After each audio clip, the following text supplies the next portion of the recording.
সবাই কেমন আছো? আশা করি ভালো আছো। তোমাদের ভালোবাসায় আমরাও খুব ভালো আছি। এটা হচ্ছে আগের বছরের কালী পুজোর ভিডিও। তো এটা হচ্ছে ঠাকুর পুজোর আর কি বিসর্জনের দিন। তো সবার মুখটাই আর কি ছলছল করছে, আমারও বেশ খারাপ লাগছে। তো ভিডিওটা এডিট করছি, এখনও বেশ খারাপ লাগছে। তো এই ভিডিওগুলো আর কি আমার ফোনের মধ্যেই আর কি সেভ করা ছিল, তো আমি ভাবলাম তোমাদের সঙ্গে একটু শেয়ার করি। মানে একদম স্টোরেজ ফুল হয়ে গেছে, তার সত্ত্বেও আমি ডিলিট করতে পারলাম না। আমার একটু কেমন লাগছিল। সত্যি কথা বলতে মা তারাকে আমি খুব ভালোবাসি, এমন অনেকেই আছো যে মা তারাকে খুব ভালোবাসো। তার জন্য আমি ভাবলাম যে আবার এই ভিডিওটা তোমাদের সঙ্গে শেয়ার করি। তোমাদেরও ভালো লাগবে, আমারও বেশ ভালো লাগছে, কিন্তু মন খারাপ হচ্ছে একটাই, বিসর্জন দেখে বেশ মন খারাপ করছে। তো যাই হোক, এটা হচ্ছে একদম আমাদের বাড়ির সামনেই হয় পুজোটা। মন্দিরটা এবার ভালোভাবে কমপ্লিট হয়ে যাবে। আর এখন হচ্ছে মন্দিরের আর কি কাজ চলছে। আগের বছর হচ্ছে মন্দিরের চূড়োটা বানানো হয়নি, এই বছর আর কি চূড়োটা বানানো হচ্ছে, রং টং করে কমপ্লিট করবে।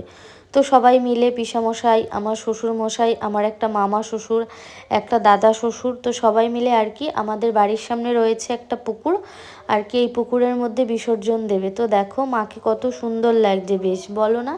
যেরকম আমরা বাবার বাড়ি যাওয়ার সময় সমস্ত কিছু গুছিয়ে গাছিয়ে নিয়ে যাই, যখন বাবার বাড়ি থেকে ফিরে আসি তখন মনটা বড্ড খারাপ হয়ে যায়। তো এখন আর কি সমস্ত কিছু নিয়ে আর কি মায়ের সঙ্গে যাচ্ছি। জেঠি শাশুড়ি, কাকি শাশুড়ি সবাই রয়েছে, আর এই যে পুচকোগুলো রয়েছে। তো এই বছর আবার সবাই মিলে মজা করব, আনন্দ করব। যখন কালী পুজোটা আসে তখনই বেশ ভালো লাগে, আর যখন চলে যায় তখন বড্ড মন খারাপ হয়ে যায়। আর এই যে দেখো এখানে রয়েছে আমার ছোট্ট সোনামাটা, এটা হচ্ছে আমার বোনের মেয়ে।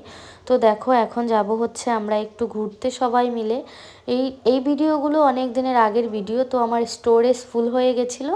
তো আমি ভাবলাম যে ফোন থেকে কিছু ভিডিও ডিলিট করে দিই। তো এই ভিডিওগুলো দেখে আবার ভাবলাম তোমাদের সঙ্গে একটু শেয়ার করি, বেশ ভালো লাগবে। তো সবাই মিলে আমরা ঘুরতে গেছিলাম হাই রোড দিয়ে। আর আমার বোনের বাড়ি হচ্ছে কৃষ্ণনগর পালপাড়ার মোড়।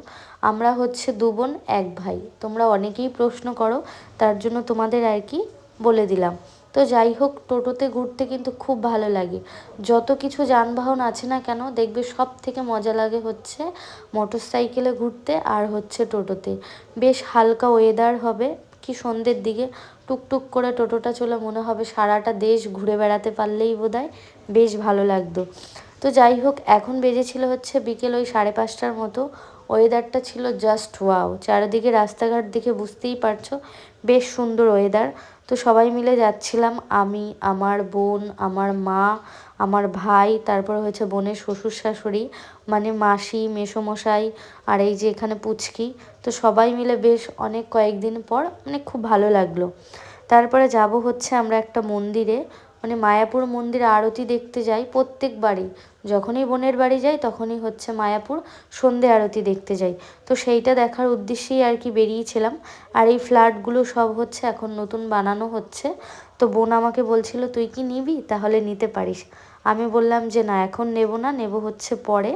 তো এখন দেখি। তো যাই হোক, তার জন্যই আর কি কথাবার্তা বলছিলাম। দেখা যাক, মনের মধ্যে তো অনেক প্ল্যানিং আছে, ভগবান যদি কোনো দিন কোনো স্বপ্ন পূরণ করে অবশ্যই তোমাদের সঙ্গে শেয়ার করব। অনেক ভাবনা চিন্তা রয়েছে। আর এই যে এখানে দেখো আমার ছোট্ট সোনাটা বসে আছে ওর ঠাম্মা ঠাকুরদাদার সঙ্গে। আর ফাইনালি আমরা পৌঁছে গেলাম। নবদ্বীপের পাশেই একটা মন্দির হয়েছে, স্কন মন্দির। তো ওই মন্দিরটা নতুন হয়েছে বলে ওখানেই গেছিলাম সন্ধে আরতি শুনতে। কি আর বলবো বলো তো, বেশ ভালো লাগে সন্ধ্যা আরতি শুনতে। এমন কেউ কি আছো যে সন্ধ্যা আরতি শুনতে ভালোবাসো না? আর দেখো, আমরা এখানে বাড়ি গাড়ি হয়ে সমস্ত কিছু হয়ে আমরা কিন্তু এত নিষ্ঠাভাবে ঈশ্বরের নাম করি না। আর এই যে দেখো দিদিভাইরা অস্ট্রেলিয়ান আমেরিকান থেকে এসে কত সুন্দর ভক্তিভাবে ভগবানকে ডাকে। সত্যি এই জিনিসটা দেখে নিজের মনের মধ্যেই কেমন প্রভাব পড়ে যে আমরা ভগবানকে কিন্তু এত সুন্দরভাবে ডাকি না। অনেকে হয়তো খারাপভাবে নিতে পারো, কিন্তু আমি খারাপভাবে কথাটা বলছি না, এটাই সত্যি। আর সত্যি কথা বলতে দেখবে বেশিরভাগ প্রভুরাই অস্ট্রেলিয়া আমেরিকান এক এক দেশ থেকে সবাই এসে খুব সুন্দর করে মালা জপে, ঠাকুরের নাম করে। আর সেই জায়গায় আমরা কি করি, সারাক্ষণ শুধু রিলস ভিডিও বানাতেই ব্যস্ত থাকি। আমরা কি এত প্রতিষ্ঠাভাবে ঈশ্বরের নাম নেই? কখনোই না। এবার অনেকেই বলতে পারো যে জ্ঞান দিচ্ছি, কিন্তু না, যতটুকু আমার সাধারণ জ্ঞান থেকে মানে বলতে ইচ্ছে হলো ততটুকুই আমি তোমাদের সঙ্গে শেয়ার করলাম। প্লিজ তোমরা কেউ খারাপ কমেন্ট করো না। আর এই যে এখন আর কি আমরা পুরো মন্দিরটা ঘুরে বাড়ি চলে যাব। এখন বেজেছিল মোটামুটি ওই রাত 8:30টার মতো। সবাই ঘুমিয়ে যাচ্ছে। মাসি যেহেতু ঘুরতে এসছে, বোনের শাশুড়ি, তো বাড়িতে যে রান্না বান্নার ব্যাপার আছে, তো তার জন্য আর কি চলে যাচ্ছিলাম। আর এখন হচ্ছে ইস্কন মন্দিরটা বন্ধ হয়ে যাবে। আর এই যে দেখো খুব সুন্দর একটা প্যান্ডেল হয়েছিল, কিছুদিন আগেই একটা অনুষ্ঠান হয়েছিল খুব ভালো করে। তারপরে চলে গেলাম হচ্ছে আমরা মায়াপুর। ভাবলাম যে ওই মন্দিরটাই গেছি, যেহেতু এইটা কাছে, তাহলে এইটা একটু দর্শন করে যাই। আর এইটা হচ্ছে আমার পাশের বাড়ি একটা কাকিমাদের বাড়ি কালী পুজো হচ্ছিল। তো এইটাও হচ্ছে সেই কালী পুজোর বিসর্জনের দিন। তো সেই দিন সবাই মিলে আর কি যাব। আমাদের বাড়ির সামনে রয়েছে মোসমদ্দিনী ঘাট। আর আমার বাবার বাড়ি হচ্ছে বর্ধমান জেলার কালনা। তো ওখান থেকে হচ্ছে যত ঠাকুর আছে, দুর্গা পুজো বলো, সরস্বতী পুজো বলো, যত আশেপাশে ঠাকুর আছে সব বিসর্জন দেওয়া হয় হচ্ছে মোসমর্দিনী ঘাটে। তো আশেপাশে যারা কালনা থেকে বা চারিপাশ থেকে আমার ভিডিও দেখছো, কালনা বা কি বলে মেমারি, নিবুজি মোড়, আশেপাশে যেই ছোট ছোট জায়গাগুলো আছে, তারা তো অবশ্যই জানো। আর এটা হচ্ছে আমার স্কুল, মানে কি বলবো, এই স্কুলে জড়িয়ে রয়েছে অনেক স্মৃতি, ধারণার বাইরে। মানে কি বলবো, বেশ খারাপ লাগছে ভিডিওটা মানে করতে, যে চোখ দিয়ে জল বেরিয়ে যাচ্ছে।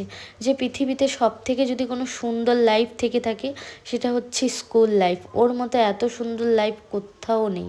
তখন তো বুঝতাম না, তখন ভাবতাম যে এই জেলখানাটা থেকে কবে মুক্তি পাবো, তাহলেই হয়তো বেঁচে যাবো। আর এখন খুব মিস করি সত্যি। স্কুল লাইফের মতো শান্তি বোধহয় আর কোথাও পাওয়া যায় না। সেই ছোটাছুটি ছেলেবেলার মতো খেলাধুলা, টিফিন খাওয়া, টিফিনে লাইন দিয়ে একে অপরকে ধাক্কা মেরে, সত্যি সেই দিনগুলো যদি আবার ফিরে পেতাম, হয়তো আর এই জন্মে পাবো না, পরের জন্মে যদি মানুষ হই তাহলে হয়তো পাবো, আর নয়তো না। তো যাই হোক, এই যে চলে আসলাম আমরা মোসমদ্দিনী ঘাটে।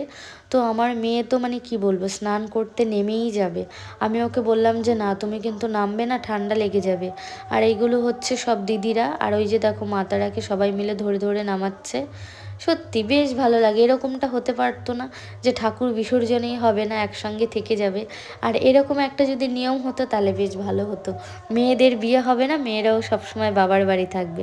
আমার জানি না কেন খুব কষ্ট হয় ঠাকুর বিসর্জন দেখলে। আর কোনো মেয়ে যদি বাবার বাড়ি থেকে ছেড়ে চলে যায় শ্বশুর বাড়ি, মানে সেই কথা কি আর বলবো, আমারও খুব কষ্ট হয়, হয়তো তোমাদেরও খুব কষ্ট হয়। মেয়েদের জীবনটাই যেন কেমন বড় অদ্ভুত, তাই না? আর এই যে দেখো, এটা হচ্ছে আমার বাবার বাড়ি। আবার তোমাদের বলছি, আমার বাবার বাড়ি হচ্ছে বর্ধমান জেলার কালনা। আর এটা হচ্ছে 3 তলা। সেকেন্ড তলায় হচ্ছে আমরা মা বাবা থাকে, আর পাশে হচ্ছে ভাড়া দেওয়া। আর নিচতলায় রয়েছে হচ্ছে গাড়ির শোরুম সমস্ত কিছুর। আর এখানে হচ্ছে ভাড়া দেবে বলেই সেইভাবে প্ল্যানিং করা হয়েছে। তো অনেকেই আমাকে জিজ্ঞাসা করেছে, তুমি কি বাবার বাড়ি যাবে না দুর্গা পুজোতে? হ্যাঁ, আমি যাব। আমার হাজব্যান্ড আসলে একসঙ্গেই যাব। বেশ অনেক কয়েকদিন আমার বাবার বাড়ি যাওয়া হয় না, মানে আমার হাজব্যান্ডের সঙ্গে। এই বছর এখন অবধি যাইনি, তার জন্য ভাবলাম যে দুর্গা পুজোতে যাব। আর আমার মাও বলে যে আমার বড় জামাই আসে না, কিছুই না, সবাই মিলে তোরা আসবি, সবাই একসঙ্গে যাই পারি তাই খাবো, সবাই মিলে ঘুরতে যাব, বেশ ভালো লাগবে। আমি বললাম ঠিক আছে মা, তাহলে আমরা যাব। আর এই যে আমি যখন আর কি বাবার বাড়ি গেছিলাম, তখনও হচ্ছে 3 তলার কাজ হচ্ছিল, মানে কমপ্লিট হয়ে পারেনি। কিছু কিছু কাজ হয়েছিল, কিছু কিছু হয়নি। ওপরে মোটামুটি রুম হয়েছে 6টা রুম, 6টা পায়খানা বাথরুম, 6টা ডাইনিং রুম, 6টা কিচেন রুম, মানে 6টা ফ্যামিলি বসবাস করতে পারবে। আর এই যে দেখো কি সুন্দর খোলা পরিবেশ, বেলকনি থেকে মানে ওয়েদারটা জাস্ট ওয়াও। আর ভিউটা তো চারিপাশ থেকে মানে কি বলবো, বেশ সুন্দর, বেশ সুন্দর। তো যাই হোক, আমার বাবা আমাকে অনেকবারই বলে, রিকোয়েস্ট করে যে তুই এখানে থাক, এখানে থেকে ছেলে মেয়েকে পড়াশোনা করা। এমনকি তোমরা আমাকে অনেকেই কমেন্টস করো, দিদি তোমার বাবার বাড়ি এত সুন্দর জায়গায়, তুমি কেন এখানে থাকো, তুমি তো থাকতেই পারো তোমার বাবার বাড়িতে। সত্যি কথা বলতে কি বলো তো, আমার বাবার বাড়ি থাকতে ভালো লাগে না। যখন দরকার ছিল তখন ছিলাম, আমার মেয়ে ছোট ছিল, এমনকি আমার সিজারও হয়েছে বাবার বাড়ি, আমার সাধও হয়েছে বাবার বাড়ি, তো তখন ছিলাম। এখন যেহেতু আমার মেয়ে বড় হয়ে গেছে, আর একটু বাড়িঘর দরজার প্রবলেম ছিল, এখন আস্তে আস্তে আমার শ্বশুর বাড়িতেও বাড়িঘর দরজা হয়ে গেছে। তারপরে সব থেকে বড় কথা হচ্ছে, মেয়েদের বিয়ের পরে হচ্ছে শ্বশুর বাড়ি ভালো হোক খারাপ হোক, শ্বশুর বাড়ি থাকাটাই মনে হয় বেস্ট। আর বাবার বাড়ি থাকাটা বেশ ভালো লাগে না। 1-1.5 বছর 2 বছর ঠিক আছে, তারপরে যখন আর কি একভাবে থাকবে তখন দেখবে কিছু না কিছু অসুবিধাই হবে। আর এই যে আমার মেয়ে দেখো টুকটুক করে হেঁটে বেড়ায়। সব থেকে বড় কথা হচ্ছে ওদের গ্রামের বাড়িতে খোলা উঠোন রয়েছে, আর মামার বাড়িতে আসলে আটকা পড়ে যায়। তখন ও শুধু বলবে কি, মা আমার ভালো লাগে না, চলো আমি বাড়ি চলে যাই। মানে ও থাকতে চায় না। তখন আমি ওকে বলি যে তুমি জন্ম হয়েছো কোথায়, এই কালনাতেই হয়েছো। আর এইগুলো হচ্ছে এই যে সিঁড়ি দেখো ধুলো টুলো পড়ে একাকার হয়ে গেছে, আর সিঁড়ির এখন অবধি রেলিং লাগানো বাকি রয়েছে। মানে মোটামুটি টুকটাক এখনও অনেক কাজেই বাকি। সত্যি কথা বলতে একটা বাড়ি বানানো তো চারটেখানি কথা না, বেশ অসুবিধা। আর একা একা মানে কি বলবো, বাবার ক্ষেত্রে সত্যিই খুব কষ্টকর হয়ে যায়। দুটো বোনকে বিয়ে দিল, তারপরে হচ্ছে এক হাতেই বাড়ি গাড়ি বানানো। ভাই হচ্ছে ছোট, ওই ক্লাস 8-এ পড়ে। আর আমার বাবা হচ্ছে বাইরে থাকতো, সৌদি আরব, তার জন্যই হয়তো এত কিছু করতে পেরেছে। সত্যি কথা বলতে আমার বাবা অনেক কষ্ট করেছে একটা সময়, ধারণার বাইরে। 20টা বছর আমাদের ছোট ছোট রেখে আমার বাবা বাইরে থেকেছে সৌদি আরব, নয়তো আমার বাবা কিছুই করতে পারতো না। আজকে এত কষ্ট করেছে বলেই আমার বাবা মুখ তুলে একটু দাঁড়াতে পেরেছে, নয়তো সত্যিই আমার বাবা দাঁড়ানোর মতো কোনো জায়গায় ছিল না। আর আমার বাবার সাথে অনেক অনেক খারাপ ব্যবহার হয়েছে, তো সেইগুলো আর আমি বলতে চাইছি না সোশ্যাল মিডিয়াতে, যেহেতু আমাদের ফ্যামিলির ব্যাপার, তার জন্য আর কি বললাম না, থাক। কি আর করব, হয়তো তাদের থেকে আমার বাবা এখন অনেক অনেক ভালো আছে। ভগবানের কাছে একটা জিনিস চাই, আমার বাবা যেমন আছে যেইভাবে আছে সেইভাবেই ওনাকে একটু সুস্থ রেখো, ভালো রেখো। আর কিছুই চাই না।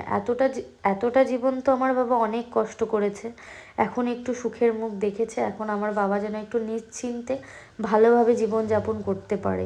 তো আমি আমার বাবাকে অনেক রিকোয়েস্ট করে বলি যে বাবা এখন তোমার কাজ বাজ কিছু করতে হবে না, তোমার দুটো মেয়ের তো বিয়ে হয়ে গেছে, একটা ছেলে, তুমি